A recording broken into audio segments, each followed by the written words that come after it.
नमस्कार, news India देख रहे हैं आप। मैं हूं आपके साथ निशा तिवारी। बुलेटिन में बात करेंगे तमाम बड़ी खबरों की। यूपी के बनारस में बाढ़ का कहर इस वक्त देखने को मिल रहा है।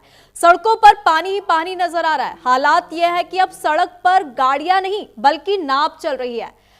गंगा और यमुना नदियों के उफान ने जनजीवन पूरी तरीके से अस्त व्यस्त कर दिया है। लगातार बढ़ते जलस्तर के चलते शवदाह गलियों में होना, आपको बता दें, जो शवदाह है वो गलियों में होने लगा है और नाविकों के साथ पुरोहित समुदाय के आगे रोजी रोटी का जो संकट है वो भी खड़ा हो गया है। अंतिम संस्कार के लिए 1 घंटे इंतजार के बाद शव की बारी आती है। शव यात्रा में आए लोग बैठकर अपनी बारी का इंतजार करते हैं। बता दें कि गंगा का जलस्तर 4 सेंटीमीटर प्रति घंटे की रफ्तार से घट तो जरूर रहा है, लेकिन दुश्वारियां अभी भी बदस्तूर जारी है।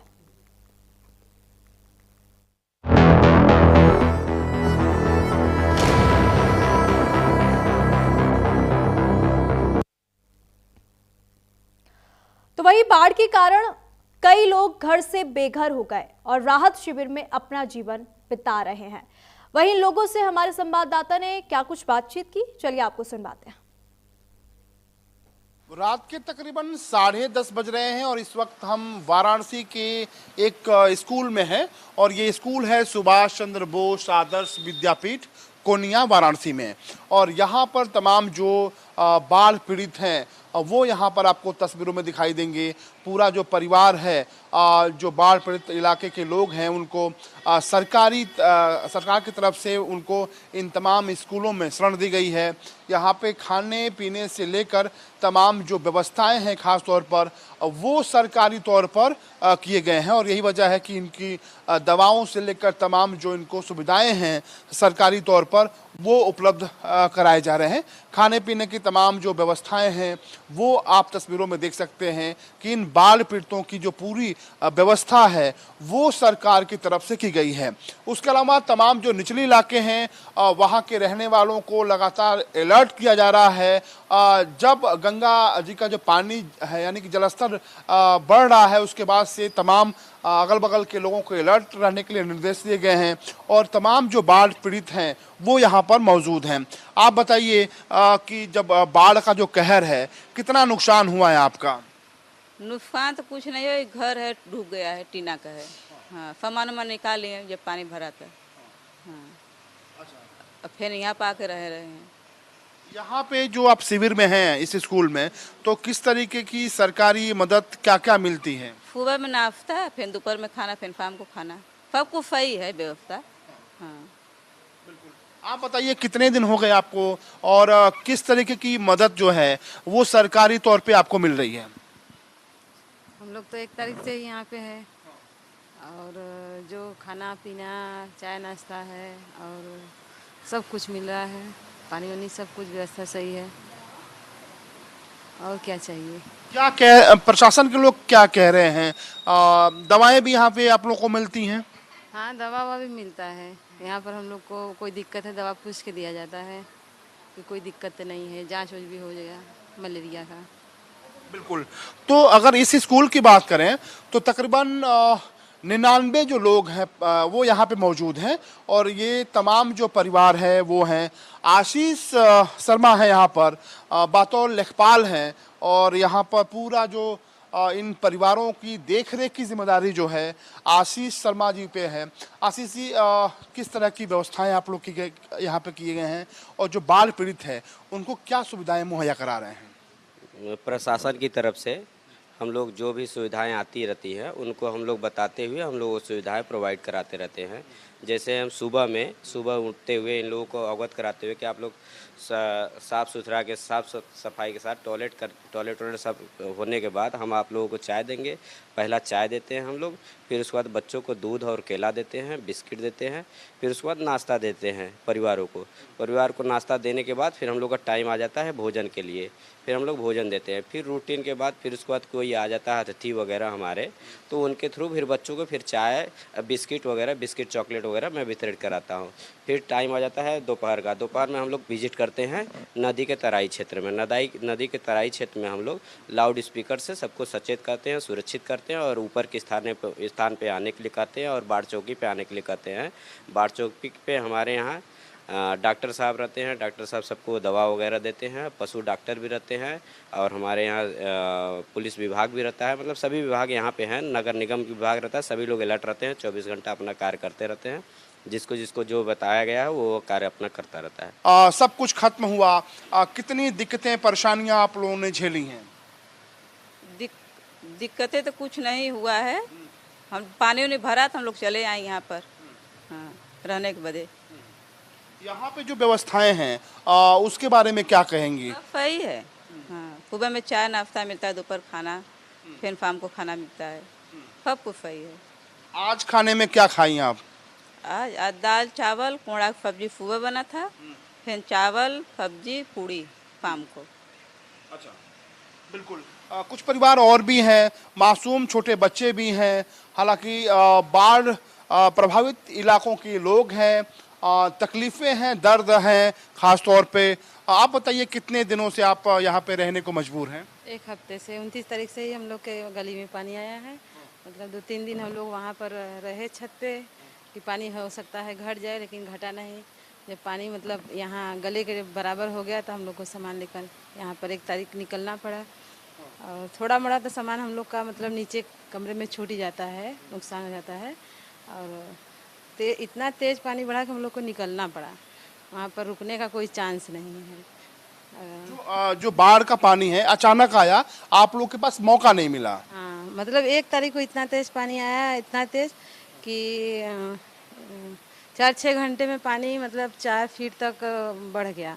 तो हम लोग ऐसे सोचे कि रात भर आज बिता लेंगे, लेकिन नहीं बिता पाए। तो हम लोग सोचे कि चले यहाँ पर हम लोग को मतलब हमेशा व्यवस्था मिलती है ना रहने के लिए इस स्कूल में, तो हम लोग को यहाँ पर ही आना पड़ा। हम सोचे कि चले यहीं पर रहेंगे 1 हफ्ता, फिर पानी घट जाएगा तो फिर अपने घर में चले जाएंगे। बच्चे भी हैं, तो बच्चों को लेकर भी जो तमाम सुविधाएं हैं वो यहाँ पे सरकारी तौर पे मिलती है आप लोगों को? हाँ, बच्चे को दूध केला खाना पीना यही सब ज़रूरत है। हाँ, ये सब तो व्यवस्था मिलती है। फिर हम लोग को यहाँ से निकलने के बाद भी तो सरकार की तरफ से मिलता है, मतलब राशन वासन, हाँ, सब कुछ मिलता है। वो परिवार हैं जो इन दिनों मुसीबत से जूझ रहे हैं। सब कुछ इनका गंगा जी में विलीन हो चुका है। बाढ़ का जो कहर है, जो विभीषिका है, वो ये तमाम परिवार झेल रहे हैं और सरकारी तौर पर इनको तमाम जो इंतज़ाम हैं वो किए गए हैं और इन स्कूलों में ये पूरे परिवार शरण लेने के लिए मजबूर हैं। कैमरा पर्सन वीरेंद्र के साथ अमितेश श्रीवास्तव, न्यूज़ इंडिया, वाराणसी। तो वही वाराणसी में बारिश के बाढ़ जैसे हालात जो है बनते नजर आ रहे हैं। चारों तरफ पानी ही पानी है, मानो गंगा ने रौद्र रूप धारण कर लिया है। वहीं इस बीच किन्नर समाज के लोग बाढ़ प्रभावित लोगों की मदद कर रहे हैं। वहीं इसको लेकर हमारे संवाददाता अमितेश श्रीवास्तव की खास रिपोर्ट देखिए।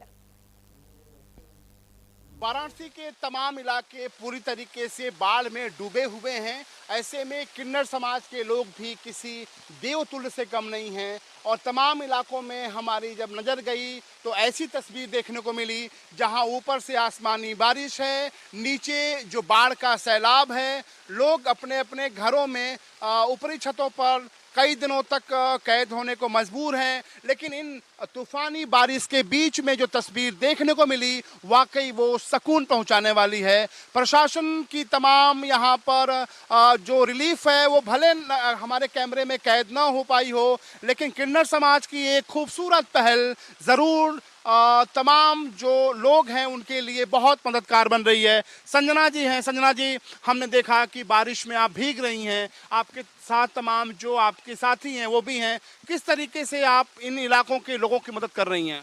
पानी में भीगे हैं, पानी बहुत बाढ़ आ गया है और तबाही मच गया है। बहुत जजमान खैले बिना मर रहे भी रहे हैं, कोई यहाँ पर कोई व्यवस्था भी नहीं है। हम लोग अपना हमारी बहन है, हमारी चेले हैं, सबको लेकर मैं खाना बांट रही हूँ। हमने देखा कि तमाम लोगों को आप मदद कर रही हैं, खाना दे रही हैं, पानी दे रही हैं। कितने दिनों से ये पूरा जो काम है वो कर रही हैं मदद की? हमने कई बार किए हैं, बहुत बार बांटे हम लोग। प्रशासन से क्या कहेंगी, क्या गुजारिश करेंगी? हमने देखा कि तमाम लोग घरों में हैं, दवाइयाँ नहीं हैं, पानी नहीं है, खाने के लिए लोग परेशान हैं। प्रशासन सरकार से यही मांग करेंगे कि सबको देखे, सबको अच्छे से रखे, जो जहाँ डूब रहा है बह रहा है उसको देखे। प्रशासन से हम लोग का कहना है दवा भी देवे, खाना भी देवे, सब लोग को भी अच्छे से रखे। इधर कुछ भी नहीं है, सारे जजमान परेशान है। हम लोग किन्नर समाज जजमान से लेते हैं, आज जजमान परेशान है तो हम लोग जजमान को दे भी रहे हैं, जजमान को खिला रहे हैं। हमको जजमान रोज खिलाता है, हम भी इसमें परेशानी है तो हम खिला रहे हैं। हमारे आयुष भैया भी हमारे बहुत मदद करते हैं। बिल्कुल, हमने देखा कि इसमें जो खाने पीने का सामान है, क्या क्या आप वितरित कर रही हैं, क्या क्या खाने पीने में क्या क्या दे रही हैं? इस समय तो पूरी सब्जी है, ताजा ताजा नाश्ता ने बनवाकर हम लोग बारिश में बांट रहे हैं, खिला रहे हैं। पूरी सब्जी है। हम है, मेरे सारे चेले नाती हैं, संजना किन्नर हुकुलगंज से हैं, यहीं की रहने वाली हैं, गद्दी पत्ती की किन्नर हैं। हाँ हाँ बिल्कुल, लेकिन जो तस्वीर संजना जी हमने देखी है वाकई वो परेशान करने वाली है। ऊपर से तूफानी बारिश है, बाढ़ का कहर है, लोग घरों में रहने को मजबूर हैं, कैद हो गए हैं। जजमान का खाते हैं, जजमान के देते हैं, जजमान के लिए भी मर जाएंगे तो कोई बात नहीं है। जजमान परेशान है, जजमान रोज हम लोग को खिलाता है। जो लोग फंसा है तो हम लोग पानी, क्या आग भी रहेगा तो कूद कर उनका मदद करेंगे हम लोग। हम लोगों ने देखा कि बाढ़ से बहुत सारे बाढ़ पीड़ित लोग जो हैं वो घरों से निकल नहीं पा रहे हैं और खा नहीं पा रहे, पी नहीं पा रहे, कुछ ले नहीं पा रहे हैं। तो सरकार से हमारा यही गुजारिश है, उनसे मेरा कोई वो नहीं है। हम चाहते हैं कि जिस तरीके से हम लोगों ने हाथ आगे बढ़ाया है वो भी बढ़ाएं। यहाँ के सभासद जो हैं, यहाँ के नेता जो हैं, जैसे कि हमारे आयुष भैया हैं, हमारे आयुष भैया भी बहुत हमारी मदद कर रहे हैं। हुकुलगंज के रहने वाले हमारे आयुष भैया, और हम लोग अपने तरफ से, अपने कमेटी की तरफ से, हम ट्रांसजेंडर अपनी तरफ से, और लोगों को घर तक पानी है, खाना है, और सलाई, मोमबत्ती, दाना, जो भी हमारे अटरा है वो हम कर रहे हैं जजमान को पूरा। बहुत खूबसूरत तस्वीर है। एक बार फिर से अपने कैमरा पर्सन से कहेंगे तस्वीरें दिखाएं। एक तरफ तो वो लोग जो अपने घरों में ही कैद होने को मजबूर हैं, दूसरी तरफ एक खूबसूरत तस्वीर ये है कि ये ट्रांसजेंडर समाज के लोग हैं। ऊपर से बारिश हो रही है, नीचे जो बाढ़ का सैलाब है वो है, लेकिन उसके बावजूद ये हिम्मत नहीं हार रहे हैं और तमाम जो बाढ़ पीड़ित हैं, तमाम लोग जो बाढ़ में फंसे हैं, उनकी जो मदद का सिलसिला है लगातार जारी है। तो गंगा और यमुना नदी इस समय उफान पर है। इनकी लहरें और कटान यहां लोगों को डरा रही है। प्रयागराज की गलियों में इन दिनों बाढ़ का सितम लगातार देखने को मिल रहा है। पूरा प्रदेश जो है जलमग्न हो चुका है। वहीं न्यूज़ इंडिया टीम जब प्रभावित इलाकों पर पहुंची तो उम्मीदों की निगाहें भी तैरती नजर आई। हमारे वरिष्ठ सहयोगी ने ग्राउंड जीरो से हकीकत को जाना, आप भी सुनिए। का शहर उत्तरी विधानसभा ये क्षेत्र है जो पूरी तरीके से बाढ़ में समा चुका है। जो बाढ़ का कहर है वो यहाँ पे देखने को मिल रहा है। रविंद्र जायसवाल यहाँ से विधायक हैं जो यूपी सरकार में मंत्री हैं। तमाम जो लोग हैं उनसे नाराज हैं, गुस्से में हैं। एक शख्स हमारे साथ हैं। आप बताइए कि जिस तरीके की तस्वीर देखने को मिल रही है क्या कहेंगे? मेरा नाम दीपक श्रीवास्तव है। मैं भी हुकुलगंज का एक बीजेपी का कार्यकर्ता हूँ। मैं बीजेपी का कार्यकर्ता रहते हुए मैं ये देखना रहा हूँ कि जब तक यहाँ बाढ़ आई, मैं भी बाढ़ पीड़ित हूँ। आपदा में रहते हुए मैं सब जनता की सहयोग कर रहा हूँ, रात बिरात नाव से ले जा रहा हूँ, ले आ रहा हूँ। और उसके कारण अभी तक हमारे क्षेत्र में ना रविंद्र जायसवाल विधायक ना मंत्री नजर नहीं। और सब जगह के विधायक मंत्री बाढ़ पीड़ित को किट बांट रहे हैं, सब कुछ बांट रहे हैं, बाढ़ पीड़ितों का हाल चाल ले रहे हैं, लेकिन शहर उत्तरी विधानसभा के विधायक या मंत्री कोई इधर नजर नहीं आया है। हुकुलगंज वार्ड नंबर 11 में। तो विधायक ने कभी सुध नहीं ली, मंत्री ने कभी यहाँ पर आप लोगों के बीच में नहीं आए क्या? कभी आप लोगों ने बात करने की कोशिश करी? हमने लोग उनको क्या बात करेंगे? उनको नहीं दिखाई दे रहा है कि हमारी हुकुलगंज की जनता, हमारी वोटर परेशान है। उनको कम से कम उनके पास पहुंचे, उनका दर्द जाने, उनका हाल चाल जाने। मान लीजिए आप बाढ़ के पानी में नहीं आ सकते तो आप स्कूल में जो सीवर बनाए हैं, डॉक्टर डिस्ट्रिक्ट कॉन्वेंट स्कूल में, तुलसी निकेतन स्कूल में, सरस्वती विद्या मंदिर में, वहाँ तक इन लोग नहीं देखने आए हैं कि लोग हैं कैसे हैं, क्या हाल है, क्या हाल नहीं है। कोई इन लोगों को कोई प्रभाव नहीं पड़ रहा है। यहाँ की मंत्री शहर उत्तरी विधानसभा के जो भी हैं उनको तो कम से कम आके हाल चाल लेना चाहिए कि हमारी जनता के ऊपर क्या बीत रही है बाढ़ पीड़ित में। अब बताइए, दूसरा कोई संस्था वाले लोग आके खाना बांट रहे हैं, पानी बांट रहे हैं, राशन बांट रहे हैं, बिजली कटी हुई है, लोग के घर में मोमबत्ती माचिस बांट रहे हैं कि भाई वो अंधेरे में ना रहें। अब बताइए, इतनी बड़ी क्षेत्र है, वो लोग सब कोई जाके स्कूल में नहीं ना रह पाएगा। कोई अपने घर में भी 2 तल्ले पे है, 1 तल्ले पे है, 3 तल्ले पे, कोई पन्नी डाल के, कोई तिरपाल डाल के है। आप लोग से तो कोई चीज़ छुपा नहीं है। हम तो ये चाहते हैं कि हमारे क्षेत्र के मंत्री विधायक जो भी हों वो भी आके ये मंजर देखें कि हमारे वोटर, हमारे क्षेत्र की जनता कैसे है। बिल्कुल, ये बताइए कि आप लोग का आरोप है कि आपके विधायक और आपके मंत्री नहीं आ रहे हैं, लोगों में गुस्सा देखने को मिल रहा है। जाहिर सी बात है, गुस्सा क्यों नहीं होंगे। इतने परेशान जो आम नागरिक यहाँ की जितनी परेशान है, खाने से लेके हर चीज़ के लिए परेशानी है। और जब खाने पीने का व्यवस्था ही नहीं रह पाएगा आम जनता, तो किसके भरोसे रह पाएगी, किसके भरोसे जिएगी। बिल्कुल, अपने कैमरा पर्सन से एक बार कहेंगे कि वो तस्वीरें दिखाएं। देखिए, वाराणसी के तमाम इलाकों में हम जहां पर भी जा रहे हैं वहां पर बाढ़ का कहर देखने को मिल रहा है। जो लोग हैं वो अपनी छतों पर, अपनी घर के ऊपरी इलाके जो है हिस्से हैं वहां पर प्लास्टिक लगा कर रहने को मजबूर हैं। जो तमाम खाने पीने की जो सामानें हैं वो तमाम स्वयंसेवी संस्थाएं हैं वो वितरित कर रही हैं। लोगों के भीतर गुस्सा है, नाराज़गी अपने विधायक और जो स्थानीय मंत्री हैं उनसे है, क्योंकि जब इनका बुरा वक्त है, ये बाढ़ का कहर है, ऐसे में भी जो स्थानीय विधायक रविंद्र जायसवाल हैं उन्होंने कोई सुध नहीं ली और अब जो लोगों का गुस्सा है वो बरपने लगा है। तो वहीं प्रयागराज इन दिनों दो नदियों का कहर झेल रहा है। गंगा और यमुना दोनों उफान पर हैं और अब शहर के मोहल्ले बाढ़ की गिरफ्त में नजर आ रहे हैं। बाढ़ का गंदा पानी घरों के अंदर घुस चुका है। इसी को लेकर देखिए न्यूज इंडिया के वरिष्ठ सहयोगी की ग्राउंड जीरो से खास रिपोर्ट। वाराणसी में जो गंगा नदी की जो सहायक नदी है वरुणा, वो उफान पे है और वाराणसी के तमाम जो इलाके हैं वो पूरी तरीके से जलमग्न हो चुके हैं, बाढ़ के पानी में डूब चुके हैं। तमाम जगहों पे जो लोग हैं वो पिछले कई दिनों से अपने घरों में फंसे हुए हैं और सबसे बड़ी बात यह है कि उनके सामने खाने पीने से लेकर तमाम जो दिक्कतें हैं वो आ रही हैं। उसके अलावा तस्वीरें हम दिखाएंगे। ये पूरा जो इलाका है वो बाढ़ का जो कहर है, जो प्रकोप है वो झेल रहा है। पूरी तरीके से जो लोगों के घरों में जो पानी है वो घुसा हुआ है और ये जो तस्वीर है पिछले एक हफ्ते की तस्वीर है। ऐसे में तमाम जो स्थानीय लोग हैं वो लोगों की मदद कर रहे हैं। आप बताइए कि हमने देखा कि आपने तमाम लोगों को खाने पीने की चीज़ें मुहैया कराई हैं, किस तरीके की मदद कर रहे हैं? देखिए, हर साल जब बाढ़ आता है तो हम लोग नाव पर सहयोग लेकर, आपस में सहयोग लेकर सबका हम लोग अपने तरफ से राहत सामग्री जो बाढ़ में फंसे लोग हैं उनको वितरण किया जाता है और बढ़ चढ़ के इसमें आगे रहा जाता है। इसमें हम लोगों के साथ जो युवा साथी हमारे हैं वो विशेष तौर पे इसमें हमारा सहयोग करते हैं और बड़ा एक मैं आपको बता सकता हूँ कि इस क्षेत्र में जो है कि हम लोग और कुछ ऐसे सामाजिक एनजीओ हो गया या अभी आप देख रहे होंगे किन्नर समाज की तरफ से, यहाँ की किन्नर समाज की तरफ से आके यहाँ पे लोगों को खाना वितरण किया जाता है। बिल्कुल, कुछ लोग भी हैं। आप बताइए किस तरह की दिक्कतें हो रही हैं आप लोगों को, किस तरह की परेशानियां हो रही हैं? तमाम जो लोग हैं वो परेशान हो रहे हैं। तमाम जो घर है पूरी तरीके से बाढ़ का जो विभीषिका है वो झेल रहे हैं और ये वो वाराणसी का पौष इलाका है जहाँ पे पूरी तरीके से जो वरुणा नदी का पानी है उससे तमाम जो इलाके जलमग्न हो गए हैं। कितनी दिक्कतें आप स्थानीय लोग हैं, आप लोगों को क्या क्या परेशानियां हो रही हैं? हम लोग को बहुत दिक्कत हो रहा है, पानी आने से आने जाने में दिक्कत हो रहा है सब। अच्छा, आप बताइए कि जो प्रशासनिक व्यवस्थाएं हैं वो किस कदर हो रही हैं? प्रशासनिक व्यवस्थाएं यहाँ पर जैसे हर घरों में नहीं दी जा रही है। एक शिविर लगाया गया है 2-3 स्कूलों में, उसी में जो भी लोग हैं यहाँ के वो लोग रह रहे हैं। बाकी तो इससे पहले बाढ़ आती थी तो हर प्रशासन हर एक घर में राशन वासन वितरण कराता था, लेकिन इस बार ऐसा नहीं हुआ है।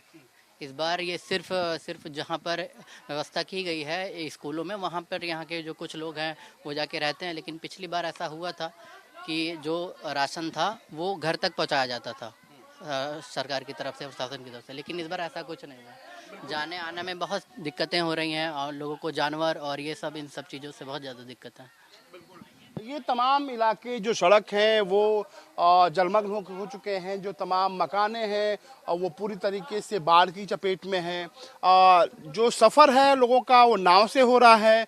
तस्वीरों में देखिए तमाम जो स्थानीय लोग हैं वो घर पे अपने रहने को मजबूर हैं। ऐसे में जो नाव की व्यवस्था है वो ज़रूर प्रशासन की तरफ से कराई गई है और ये जो नाव है इन्हीं नावों से लोग अपने अपने घरों में जाते हैं, इसका इस्तेमाल बखूबी करते हैं।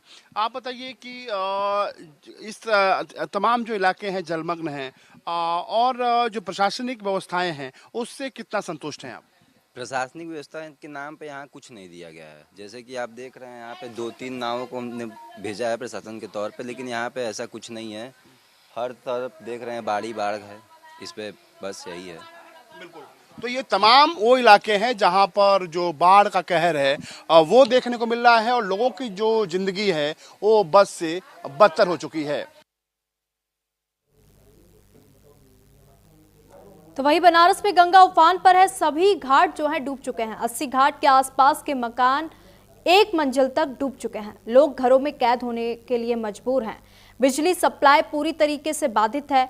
वहीं इसको लेकर 80 घाट से न्यूज इंडिया संवाददाता अमितेश श्रीवास्तव की खास रिपोर्ट देखिए। ये 80 घाट है वाराणसी का और ये देखिए जहां पर सुबह बनारस जो प्रोग्राम होता है वो यहाँ पे होता था, लेकिन सुबह बनारस पर भी पूरी तरीके से जो बाढ़ का कहर है वो देखने को मिल रहा है और पूरी जो गंगा है वो उफान पर है। और ऐसे में तमाम हालांकि उफान पे होने के बावजूद जो भक्ति का सैलाब है वो वाराणसी में देखने को मिल रहा है। तमाम जो साधु संत हैं, जो आम लोग हैं, वो आके गंगा माँ को प्रणाम कर रहे हैं और इस उफनती गंगा माँ की जो तस्वीर है अपने जहन में कैद कर रहे हैं। हालांकि 1972 में इस तरह की जो बाढ़ की जो विभीषिका है वो वाराणसी ने झेली है और स्थानीय जो लोग हैं, जो साधु संत कह रहे हैं कि पूरी तरीके से वाराणसी पर गंगा माँ का आशीर्वाद है। एक संत हमारे साथ हैं। महाराज जी, ये जो तस्वीर देखने को मिल रही है इसके पहले कब देखने को मिली थी? 88 में मिली थी। सामने 88 में अच्छा 88 में आई थी, बहुत ज्यादा, इससे ज्यादा आई थी। हाँ 88 के बाद से अब जाके इस तरह का जो बाढ़ का कहर है वो वाराणसी में देखने को मिल रहा है। हाँ यही है। 88 में जब बाढ़ आई थी तो उस वक्त क्या हालात थे यहाँ के? यहाँ की यही हालत इससे ज्यादा थी।